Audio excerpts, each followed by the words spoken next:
नमस्कार। आज मैं आपको सुना रही हूँ आराधना की एक नई पेशकश, पूस की रात, जो कि मुंशी प्रेमचंद जी की लिखी हुई कहानी है। तो आइए सुनते हैं। हल्कू ने आकर स्त्री से कहा, सहना आया है, लाओ जो रुपए रखे हैं उसे दे दूं, किसी तरह गला तो छूटे।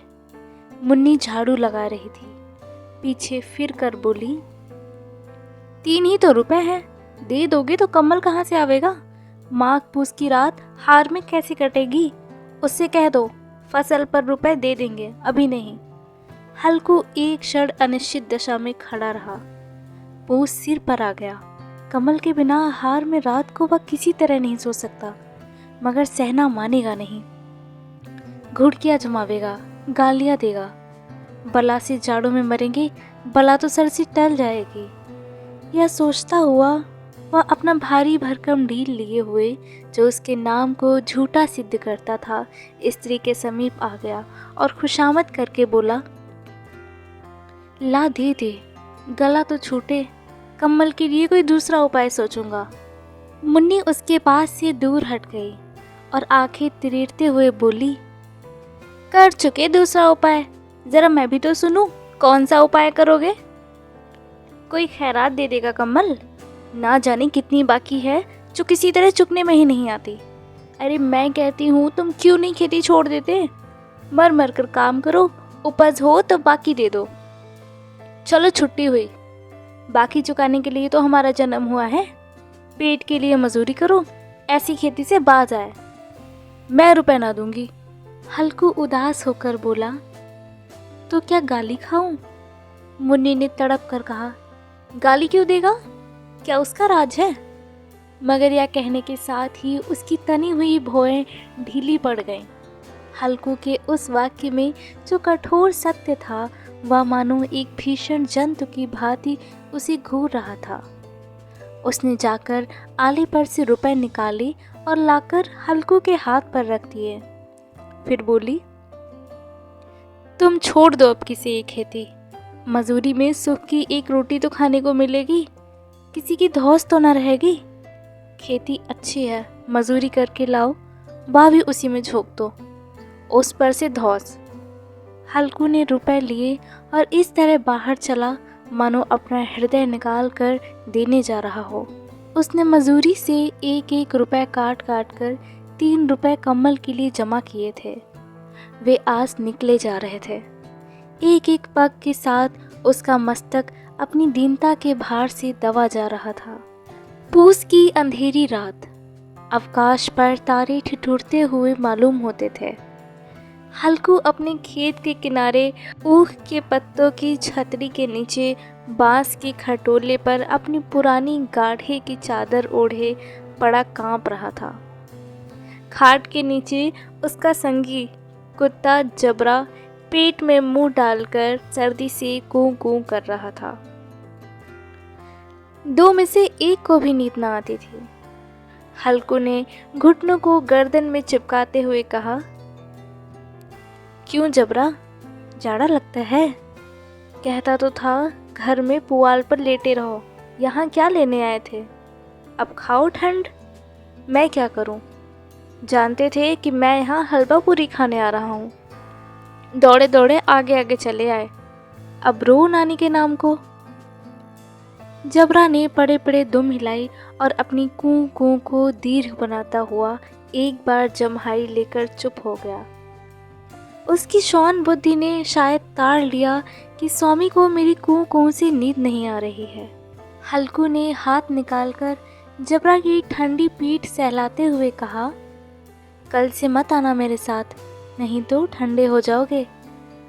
यह रांड पछुआ न जाने कहाँ से बर्फ लिए आ रही है। उठूं, फिर एक चिलम भरूं, किसी तरह रात तो कटे। 8 चिलम तो पी चुका हूँ। यह खेती का मज़ा है।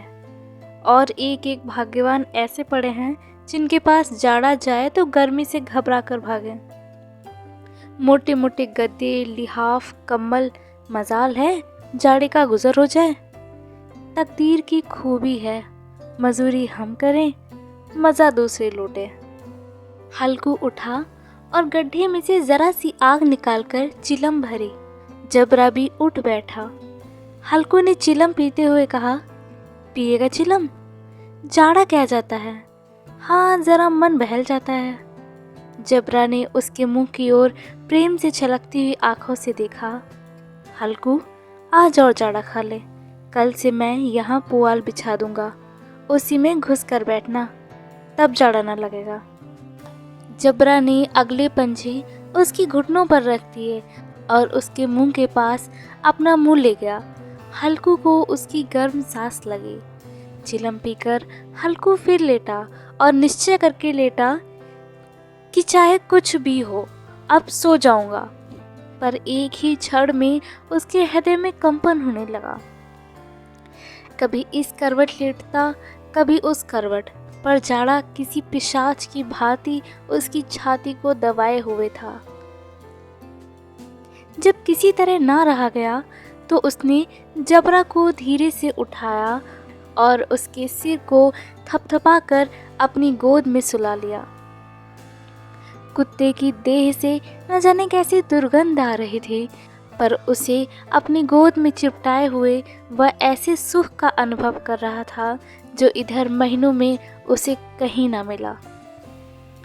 जबरा शायद समझ रहा था कि स्वर्ग यहाँ है, और हल्कू की पवित्र आत्मा में तो उस कुत्ते के प्रति घृणा की गंध तक न थी। अपने किसी अभिन्न मित्र या अपने भाई को भी वह इतनी ही तत्परता से गले लगाता।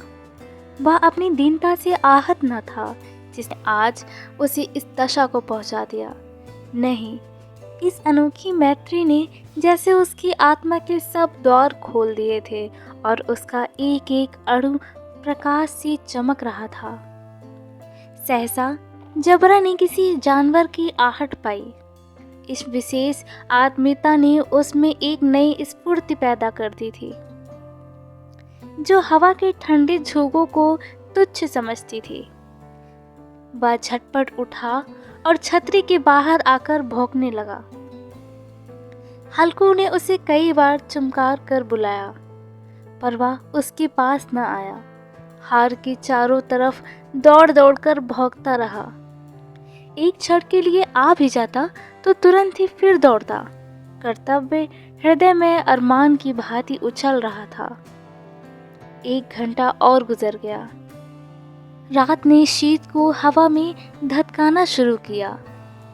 हल्कू उठ बैठा और दोनों घुटनों को छाती से मिलाकर सिर को उसमें छिपा लिया। फिर भी ठंड कम न हुई। ऐसा जान पड़ता था कि सारा रक्त जम गया है। धमनियों में रक्त की जगह हिम बह रहा है। उसने झुककर आकाश की ओर देखा। अभी कितनी रात बाकी है? सप्तऋषि अभी आकाश में आधे भी नहीं चढ़े। ऊपर आ जाएंगे तब कहीं सवेरा होगा। अभी पहर से ऊपर रात है। हल्कू के खेत से कोई एक गोली के टप्पे पर आमों का एक बाग था। पतझड़ शुरू हो गई थी। बाग में पत्तियों का ढेर लगा हुआ था। हल्कू ने सोचा, चल कर पत्तियां बटोरूं और उन्हें जलाकर खूब तापूं। पर रात को कोई मुझे पत्तियां बटोरते देखे तो कहीं मुझे भूत ना समझे। कौन जाने कोई जानवर ही छिपा बैठा हो। मगर अब तो बैठे रहा नहीं जाता। उसने पास के अरहर के खेत में जाकर कई पौधे उखाड़ लिए और उनका एक झाड़ू बनाकर हाथ में सुलगाता हुआ उपला लिए बगीचे की तरफ चला। जबरा ने उसे आते देखा तो पास आया और दुम हिलाने लगा। हल्कू ने कहा, अब तो नहीं रहा जाता जबरू, चलो बगीचे में पत्तियां बटोर कर तापें। टांटे हो जाएंगे तो फिर आकर सोएंगे। अभी तो रात बहुत है। जबरा ने कू कू करके सहमति प्रकट की और आगे आगे बगीचे की ओर चला। बगीचे में खूब अंधेरा छाया हुआ था और अंधकार में निर्दय पवन पत्तियों को कुचलता हुआ चला जाता था। वृक्षों से ओस की बूंदें नीचे टप टप टपक रही थी। एकाएक एक झोंका मेहंदी के फूलों की खुशबू लिए हुए आया। हल्कू ने कहा, कैसी अच्छी महक है जबरू, तुम्हारी नाक में भी कुछ सुगंध आ रही है।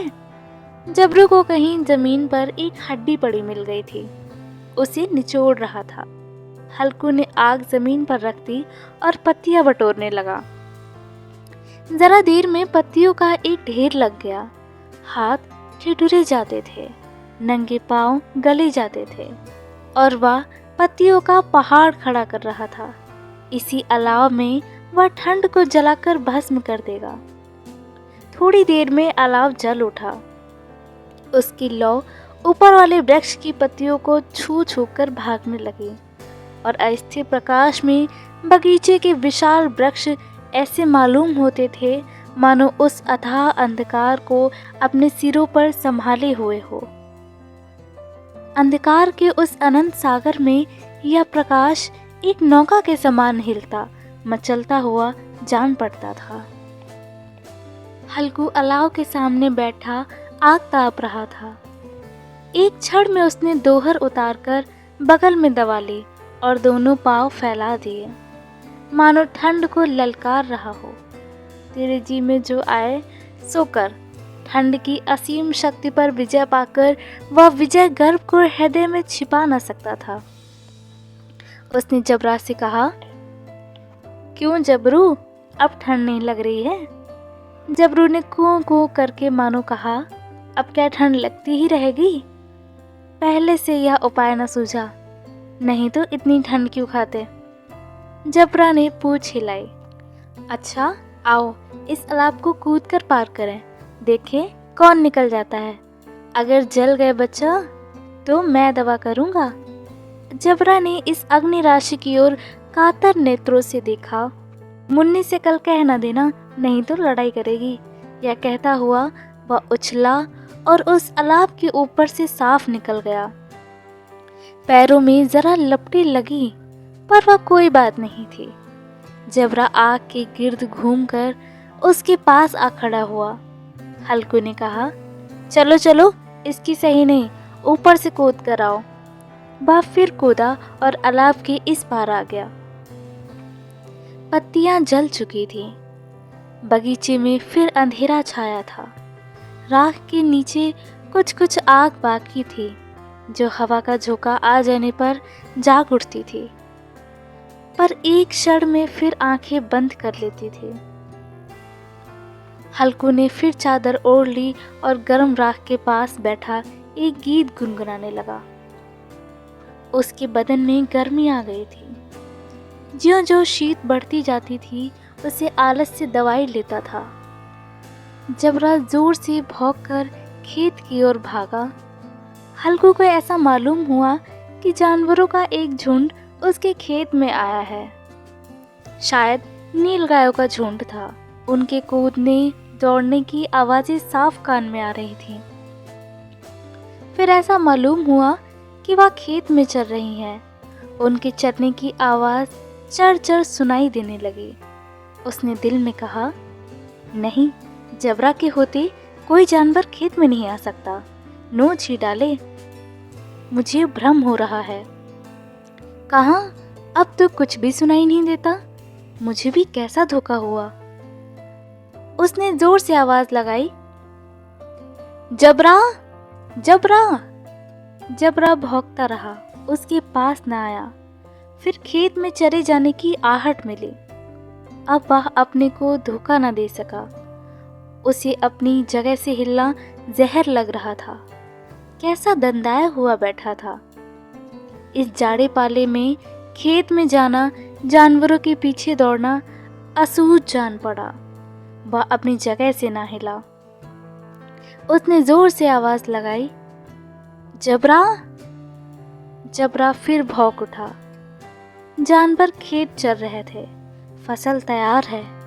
कैसी अच्छी फसल थी, पर ये दुष्ट जानवर उसका सर्वनाश किए डालते हैं। हल्कू पक्का इरादा करके उठा। 2-3 कदम चला।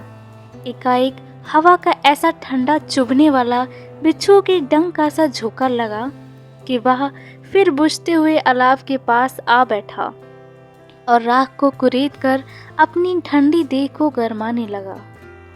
जबरा अपना गला फाड़े डालता था। नील गाय खेत का सफाया किए डालती थी और हल्कू गर्म राख के पास शांत बैठा हुआ था। आक्रमणता ने रस्सियों की भांति उसे चारों तरफ से जकड़ रखा था। वह उसी राख के पास गर्म जमीन पर चादर ओढ़कर सो गया। सवेरे जब उसकी नींद खुली तब चारों तरफ धूप फैली हुई थी और मुन्नी कह रही थी, क्या आज सोते ही रहोगे? तुम यहाँ आकर रम गए और उधर सारा खेत चौपट हो गया।